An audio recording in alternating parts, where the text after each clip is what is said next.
ಇಂದು ವಿಶೇಷವಾದ ವೈಕುಂಠ ಏಕಾದಶಿ. ನಮ್ಮ ಹಿಂದೂ ಧರ್ಮದಲ್ಲಿ ವೈಕುಂಠ ಏಕಾದಶಿಗೆ ಅಪಾರವಾದ ಮಹತ್ವವಿದೆ. ಈ ದಿನದಂದು ಭಗವಂತನನ್ನು ಪೂಜಿಸಿದರೆ ಮೋಕ್ಷ ಸಿಗುತ್ತದೆ ಎನ್ನುವ ನಂಬಿಕೆ ಕೂಡ ಇದೆ. ಹಾಗೆ ನೀವು ಕೂಡ ತಿರುಪತಿ ತಿಮ್ಮಪ್ಪನ ಭಕ್ತಾದಿಗಳಾಗಿದ್ದರೆ ತಪ್ಪದೆ ಈ ವಿಡಿಯೋವನ್ನು ಲೈಕ್ ಮಾಡಿ, ಹಾಗೆ ಓಂ ವೆಂಕಟೇಶ್ವರ ಸ್ವಾಮಿ ಎಂದು ಕಮೆಂಟ್ ಮೂಲಕ ತಿಳಿಸಿ. ಹೌದು, ಇಂದು ವೈಕುಂಠ ಏಕಾದಶಿ ಹಿನ್ನೆಲೆ ಎಲ್ಲ ದೇವಸ್ಥಾನಗಳಲ್ಲೂ ಕೂಡ ತುಂಬ ಗ್ರ್ಯಾಂಡಾಗಿ ವೈಕುಂಠ ಏಕಾದಶಿಯನ್ನು ಆಚರಣೆ ಮಾಡುತ್ತಿದ್ದಾರೆ. ಅದೇ ರೀತಿಯಾಗಿ ರಾಮನಗರ ಜಿಲ್ಲೆಯ ಕನಕಪುರ ತಾಲೂಕಿನ ಚಿಕ್ಕಮುದ್ದುವಾಡಿ ಗ್ರಾಮದಲ್ಲಿರುವ ಶ್ರೀ ನರಸಿಂಹಸ್ವಾಮಿ ದೇವಸ್ಥಾನದಲ್ಲಿ ಈ ವೈಕುಂಠ ಏಕಾದಶಿಯನ್ನು ತುಂಬ ಗ್ರ್ಯಾಂಡಾಗಿ ಆಚರಣೆ ಮಾಡಿದ್ದಾರೆ ಎಂದು ಹೇಳಬಹುದು. ಹೌದು, ಇವತ್ತು ನೀವು ಕೂಡ ನಿಮ್ಮ ಹತ್ತಿರದ ದೇವಸ್ಥಾನಕ್ಕೆ ಕುಟುಂಬ ಸಮೇತರಾಗಿ ಭೇಟಿ ನೀಡಿ ದೇವರ ದರ್ಶನವನ್ನು ಪಡೆಯಿರಿ. ಹೌದು, ಇಂದು ವೈಕುಂಠ ಏಕಾದಶಿ ಪ್ರಯುಕ್ತ ದೇವಸ್ಥಾನಕ್ಕೆ ಭೇಟಿ ನೀಡಿದರೆ ನಿಮ್ಮ ಕಷ್ಟಗಳು, ಪಾಪಗಳು ಎಲ್ಲ ಕೂಡ ಹೋಗಿ ನಿಮಗೆ ಒಳ್ಳೆಯ ದಿನಗಳು ಬರುತ್ತವೆ ಎಂದು ಹೇಳಬಹುದು.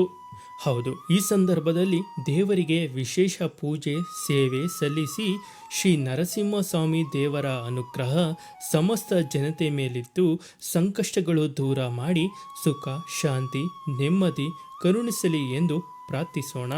ನೀವು ಇವತ್ತು ಏನಾದರೂ ಯಾವುದಾದ್ರೂ ಒಂದು ದೇವಸ್ಥಾನಕ್ಕೆ ಹೋಗಿ ದೇವರ ದರ್ಶನವನ್ನು ಮಾಡಿದರೆ ನಿಮ್ಮ ಎಲ್ಲ ಕರ್ಮಗಳು ಹೋಗಿ ನಿಮಗೆ ಒಳ್ಳೆಯ ದಿನಗಳು ಬರುತ್ತೆ ಎಂದು ಹೇಳಬಹುದು. ಹೌದು, ಯಾಕೆ ಅಂದರೆ ಇವತ್ತು ಅಂಥ ವಿಶೇಷವಾದ ವೈಕುಂಠ ಏಕಾದಶಿ ಅಂತಲೇ ಹೇಳಬಹುದು. ತುಂಬ ವರ್ಷಗಳ ನಂತರ ಬಂದಿರುವ ವೈಕುಂಠ ಏಕಾದಶಿ ಅಂತಲೇ ಹೇಳಬಹುದು.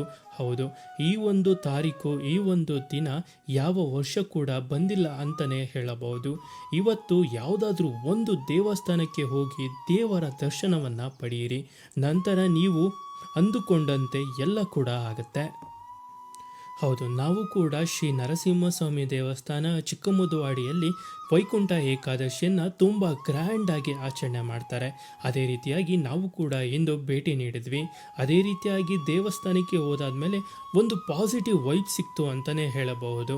ದೇವಸ್ಥಾನದಿಂದ ಆಚೆ ಬಂದ ತಕ್ಷಣ ಮನಸ್ಸಿಗೆ ಒಂದು ಆನಂದ, ಸಂತೋಷ ಎಲ್ಲ ಕೂಡ ಸಿಕ್ತು ನಮಗೆ.